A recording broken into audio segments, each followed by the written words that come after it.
ang net worth ng mag-asawang Marcos, Lisa at Bongbong Marcos, tumaas ng 1.2 billion pesos. Galing ano? Ay magkano lang ang sweldo ng presidente? Sabihin natin 600,000 times 12. That's 7.2 million isang taon times 3. And that's 21,600,000 times, gawin na natin 4 na taon times 4. And that's 28,800,000. Di wala pang kalahating bilyon. Imagine. Tapos isama mo pa yung i-times 2 natin, sabihin natin pareho yung pareho yung sweldo nilang ang income nilang mag-asawa.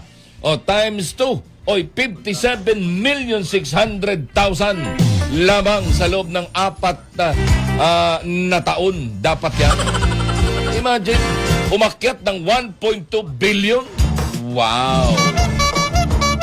O saan galing ang kanilang salapi? O bakit hindi sila imbitahan at imbestigahan din ng mga orokan dyan sa mababang kapulungan? Yung mga plastic na buaya ng mababang kapulungan. Why? Matindi talaga ang impunity sa Pilipinas. Bakit? Wala nang pakialam itong lintik na administrasyon na ito sa isinisigaw ng taong bayan. Wala silang pakialam. Ganun lang kasimple yan. Mga hudas!